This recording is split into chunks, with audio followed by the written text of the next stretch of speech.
Eyo, what's up mga kapatid? Welcome ulit sa ating bagong video reaction, review, commentary, opinion, criticism at kung ano-ano pa.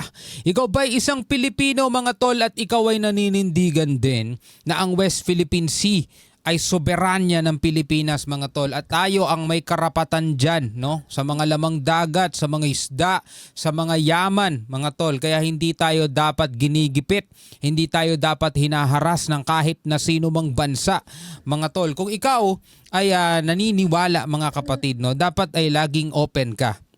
Dapat laging aware ka, no, sa mga naratibo ng mga pro-China, ng China o kahit ng sino mang bansa mga tol na nagtatangkang umagaw ng ating soberanya. Kasi lagi nga nating sinasabi dito sa ating channel na hindi lang tayong mga tao na namumuhay sa ating henerasyon ang makikinabang nito, kundi pati yung mga susunod nating henerasyon mga tol. 'Di ba? Pati yung mga kaapu-apuhan pa na mga magiging apo natin mga tol. Makikinabangan itong karagatan na to. Diba? Kaya ito mga kapatid, mula rito kay Melv's Castle, yan, itong panonoorin natin mga kapatid ay basahin muna natin yung title, no? Chinese Coast Guard confirmed takbo. US Navy aircraft carrier pinagbantaan ng China mga tol. Sabi rito sa natin, no, videong panonoorin natin. Pero bago natin to simulan, syempre huwag mong kalimutan mag-subscribe kay Melv's Castle. Ilalagay ko po ang link ng videong panonoorin natin sa ibaba. No, syempre huwag ka rin makalimot mag-subscribe dito sa ating YouTube channel. Click mo na rin ang notification bell para ma-notify ka whenever na may mga bago tayong reaction video tulad nito. Alright, so huwag na natin patagalin pa. Panoorin na natin to mga tol. Gulo gusto ng China, di ba? Ito na ang inihingi niyong gulo. US Indo-Pacific Command nagpadala ng carrier strike group sa West Philippine Sea.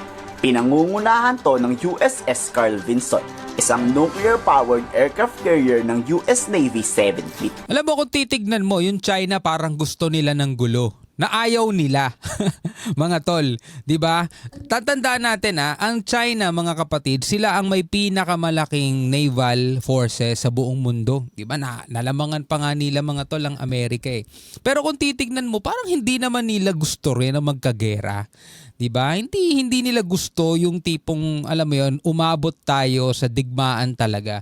Ang gusto lang nila mga tol, takutin ka, takutin yung mga maliliit na bansa, harasin yan, di ba? Hanggang sa mapasuko nila yan sa mapayapang paraan na hindi na umaabot pa sa gera kasi ayaw din nila ng casualties. At saka alam naman nila mga tol kung gaano kagastos ang pumasok sa isang gera mga tol. Ang mga Chinese, mga negosyante yan eh. Mga pinanganak na talagang negosyante yan, magagaling magnegosyo yung mga yan mga tol. Diba? Bakit nila papayagan na bumagsak ang kanilang ekonomiya? Bakit nila papayagan na bumagsak yung kanilang mga imports, mga export mga tol sa iba't ibang mga bansa? Lalong-lalo na mga tol, tayong Pilipinas, diba? Napakarami ng mga produkto na galing China ang ini-import natin dito, ang ini-export nila papunta rito sa atin mga tol. Kung magkakaroon ng kaguluhan dito sa South China Sea, maaapektuhan yan mga tol. Hindi lang tayo, lalong-lalo na sila dahil negosyo nila yan. Tayo mga buyer tayo, sila yung mga seller talaga maaapektuhan sila doon mga tol. Ayaw nilang umabot sa ganun. Kaya hanggat maaari, ang ginagawa nila mga tol, nandoon lang sila sa tinatawag na gray zone tactics. Mga haras sila, di ba? Pero hindi to the point na aabot sa digmaan kasi ayaw nila rin yun mga tol. Ayaw nila yun. Etong US mga tol, alam nyo na mga basagulero yung mga yan eh. Sa lahat nga ng mga digmaan, nandudun yung mga yan eh. Wala nga takot magpalipad ng missile yan eh.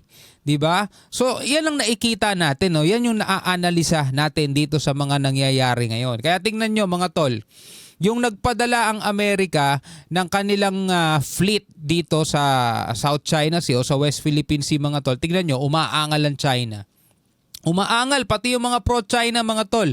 At meron nga tayo ritong isang mambabatas mga tol nagagalit. Sabi nilalabag daw ng Amerika ang soberanya ng Pilipinas. Aba, biruin mo sa Amerika nagrereklamo siya pero yung gustong sumakop sa kabuuan ng West Philippine Sea, hindi siya nagrereklamo mga tol. Kakaiba yun, di ba? Carl Vinson, isang nuclear-powered aircraft carrier ng US Navy 7th Fleet. Gera gusto ng China, di ba? Yan na, hinahamon na kayo ng US. Kasalukuyan tong nasa South China Sea pa lang at papunta na ng West Philippine Sea. Pero malayo pa ang aircraft carrier, bakit parang naduduwag na agad itong monster ship? Samantalang kahapon lang nasa Mindoro pa kayo ha. Ngayon papaalis na at umikot na agad sa Baho de Masinloc. Wala na, umalis na yung monster ship mga tol, napalitan naman ng bagong barko. Sabi nga ng analyst mga kapatid ay naninindak lang tong mga barko na yan at ipinapakita lang ng China na talagang kontrolado nila ang buong area. Mayabang lang ang China kasi alam nilang nagdadalawang isip pa ang AFP bombahin sila. Hindi sa nagdadalawang isip. Mga tol, gustong-gusto na nga silang tirahin pero talagang alam mo yon napipigilan dahil hindi natin kayang isustain yung labanan. 'Di ba? Kasi eto mga tol, napakadaling pumasok sa away, sa gulo, pero napakahirap lumabas. Sa totoo lang mga tol, wag na nating paabutin pa sa gera.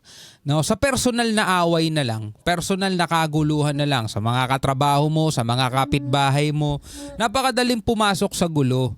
Pero kapag pumasok ka diyan, ang tanong, kaya mo bang panindigan? 'Di ba? Kaya mo bang panindigan? Yung tipong talagang willing ka magkaubusan ngayon ng lahi, di ba? Hindi naman ganun kasi mga kapatid eh. Napakadaling pumasok dyan kung sakasakali man tirahin sila ng AFP. Pero ang tanong, kaya bang isustain ng Pilipinas? Napakarami nating hinaharap na problema ngayon. Mahal ang mga bilihin mga tol. Diba? Isa yan sa nilulutas ng ating gobyerno. Idagdag mo pa yung mga kaguluhan sa politika mga tol. Tas kulang tayo sa assets, kulang tayo sa mga kagamitan. Binabalak pa lang natin mag-acquire ng Typhoon missile pero hindi pa tayo nakakapag-acquire. Ngayon kapag ang AFP ay hindi nag-isip ng tama at nagsimula ng gulo mga tol, tayo rin ang mahihirapan. Sa totoo lang lalong babagsak ang ekonomiya natin. Baka kailanganin pa talaga natin mangutang pa ng napakarami sa ibang bansa para lang masuportahan etong papasukin nating gulo na sa ngayon mga tol hindi talaga natin kailangan. Kung kinakailangan lang mga tol na makipagmatigasan muna ngayon sa China, andiyan lang muna presensya natin hanggat wag nating papaabutin sa gera, yun ang nararapat gawin ng AFP mga tol. Lang ang China kasi alam nilang nagdadalawang isip pa ang AFP bombahin sila. Ngayong US Navy aircraft carrier na ang gagawa, tatakbo na kayo agad. Pero habang papalis nga ng West Philippine Sea ang barkong yan ng China, mukhang papalitan to ng mas maliit na barko base sa pagmamonitor ng Philippine Coast Guard. China Coast Guard 5901 left, but initially we thought it is leaving for good. No? And then eventually we realized this morning na it is not a total departure of the China Coast Guard. It is just going to be replaced. Pinalagan naman ng Chinese Embassy ang paninita ng Philippine Coast Guard pati na ang pagsali ng US Navy. Bakit raw sila sisitahin? Naaayon naman raw sa batas ang pagpapatrolya ng China. Yun nga kaya mas lalo natin silang dapat sitahin mga tol. Kasi alam naman natin na hindi naman sila kumikilala sa batas Hindi naman nila kinikilala yung international law Ang batas lang na sinusunod at pinapaniwalaan nila is yung batas na sila rin mismo ang gumawa. Kumbaga, mga tol, wala silang pakialam sa sinusundan ng buong mundo. Hindi sila nagko-comply doon. Meron silang sariling batas na ginawa nila at yun ang dapat daw kilalanin ng mundo. Diba? Ganon sila katikas. Sa kanila raw teritoryo. Paano kaya naging teritoryo ng China ang West Philippine Sea? Wala namang batas na nagsasabing sa inyo yan. Nahihibang na ata tong Chinese Embassy sa Maynila. Matagal na mga tol, bulag na sila dyan. US na nga ang bahalang magpalayas dyan kung hindi pa rin aalis. Pero yun nga lagi natin sinasabi mga tol kasi etong West Philippine Sea, diba, pinaniniwalaan nating soberanya natin yan. Diba? Yun naman talaga Kaya ang may jurisdiction dyan, pinapanindigan nating tayo rin. So kung sino man ang may tungkulin na ipagtanggol yan at protektahan, hindi Amerika yon. Diba? Tayo rin mga tol. So kung ang laging ibibida natin Amerika, Amerika, Amerika, Amerika mga tol, ano nang iyari sa Pilipinas? Mukha tayong engot nun, diba? Dapat ang ipinapakita natin mga tol, lalong-lalo na sa harapan ng China, sa mga mukha nila mga tol, na ang Pilipinas kayang ipagtanggol ang sarili nating bansa. Pero, syempre, wag nating kakalimutan na itong Amerika, Japan at iba pang mga bansa, kaalyado natin sila. So dapat natin silang kilalanin bilang mga sumusuporta sa atin, bilang mga kakampi. At hindi natin sila dapat kumbaga awayin, hindi natin sila dapat ipagtabuyan. Kasi mga tol, biruin mo inaaway na nga tayo ng China tapos aawayin pa natin ng Amerika, aawayin pa natin ng Japan, sasabihin natin. Kasi nababasa ko sa mga comment yung Amerika sinakop naman tayo niyan dati. O yung Japan sinakop din tayo dati. So anong gagawin natin? Mamumuhay tayo sa nakaraan? Ganun ba gusto ninyong mangyari? And China, hindi naman tayo sinakop dati niyan. Hindi nga tayo sinakop dati. Kasi ngayon pa lang sila nagsisimula. O ang tanong, tapos na ba ang buhay dati? Diba? Ipag pinagpapatuloy natin mga tol, eto yung kasalukuyan, sila yung nananakop ngayon. Tapos etong mga sumakop sa atin dati, sila yung mga katuwang natin ngayon at pumuprotekta sa atin, tumutulong sa atin. Ano? Mamumuhay tayo sa nakaraan? Sasabihin natin, Japan, sinakop tayo dati niyan. Ano? Tapos na yun dati. Baka nga patay na yung mga sundalong yun, baka nga wala na yung mga taong kumbaga may kinalaman dun sa pangapananakop nila mga tol. Ibang mga tao na yung mga yan. Diba? Huwag nating ipamana pa sa kanila yung mga kasalanan ng mga ninuno nila. At alam naman din nila yon mga tol. Pero sila yung kakampi natin, kaya kailangan natin silang kumbaga kailangan natin silang lalong kaibiganin. Pero higit sa lahat mga tol, dapat mas lalong Pilipinas dapat ang tumindig diyan sa West Philippine Sea. Hindi yung tipong tumatapang lang tayo kasi nandiyan yung Amerika at nandiyan yung Japan. Dapat manindigan mismo Coast Guard, AFP, Navy, Air Force, lahat mga tol, pati presidente natin, di ba? Tuloy natin to. Dahil itong Philippine Navy hanggat wala pa atang namamatay hindi aaksyon o baka naman nag-iingat lang sila. Ayaw kasi ng Philippine Navy tayong magsimula ng pag-atake. Kasi mga tol, kahibangan yun. Kahibangan yun mga tol. Walang isang bansa na gusto ng pag-unlad ang magsisimulang mang-atake. 'Di ba mga tol? Kahit naman sa ordinaryong away kanto mga tol. Laging kung sino unang nanuntok, yun ang laging nadidiin at nagiging may kasalanan. Kasi wala naman kasing magkakasakitan mga tol sa murahan eh. Wala ang magkakasakitan sa batuhan na masasakit na salita eh. Pero kapag mayroong isa nagsimulang mamisikal, doon na talaga lalong lumalala pa yung gulo. Diba? So dito mga tol, okay lang yan kahit makipag-radio challenge tayo sa nabang buhay mga tol. Diba? Habang nagpapalakas tayo ng ating puwersa. Pero kapag ang AFP natin ay nagsimula, nagpalipad ng missile mga tol, pwede tayong balikan yan mga tol. At anong sasabihin natin sa international law? Paano natin ipagtatanggol sarili natin nun? Tayo nagsimula. Diba? So mahirap yung ganong sitwasyon. Dapat China ang unang aaksyon. We have always measured response in carrying out maritime law enforcement and also in challenging the unlawful presence of the Chinese Coast Guard.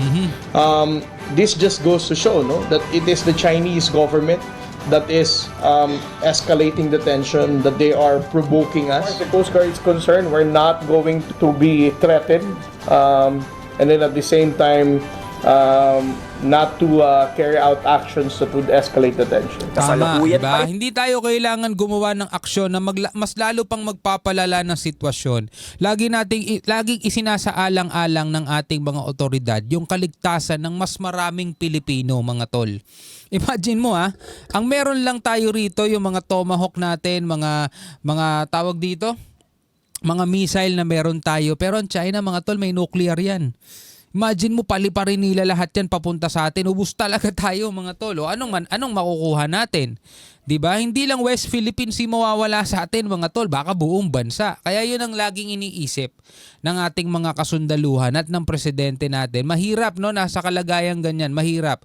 Pero hindi naman nangangahulugan na pumayag na lang tayo api-apihin mga tol Hindi naman dapat ganun. Kaya nga yung PCG natin, nabibilib ako sa kanila kasi talagang nakikipag-radio challenge na sila ngayon mga tol. Itong sinusundan ng BRP Cabra habang papalis at balak ng palitan ng PCG ng mas malaking barko, BRP Teresa Magbanwa. Baka kasi alam nyo na, maulit-ulit yung nangyari nakaraan na akala ng lahat lalayas na, babalik din pala agad. Dito para daw mas matagal sa dagat ang BRP Teresa Magbanwa. Dahil alam naman natin na pangit ang panahon ngayon sa gawing bahaging ito ng karagatan ng Zambales. So there is a need for us to replace the 44-meter vessel with a larger 97-meter vessel to sustain our presence and monitor the continuous illegal and unlawful presence of the Chinese Coast Guard vessels. One thing here is clear, despite whether it's a monster ship or a smaller China Coast Guard vessel, they are still violating the international law. Tama. They are still disregarding UNCLOS. Tama. And they are still violating our sovereign rights. Tama. And their presence in our exclusive economic zone remains and constantly should be called out as unlawful and illegal. Tingin nyo ba pag andyan na ang US Navy magsisilayasan lahat ulit yan? Nawawala kasi ang yabang ng China pag US Navy na ang kaharap. May posibilidad.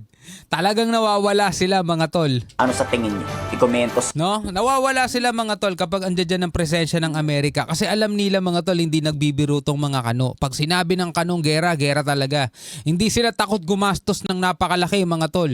Diba? Kita nyo naman kung anong nangyayari sa Middle East ngayon. Andyan dyan ang presensya ng Amerika. Sa Ukraine at Russia, doon din ang presensya nila.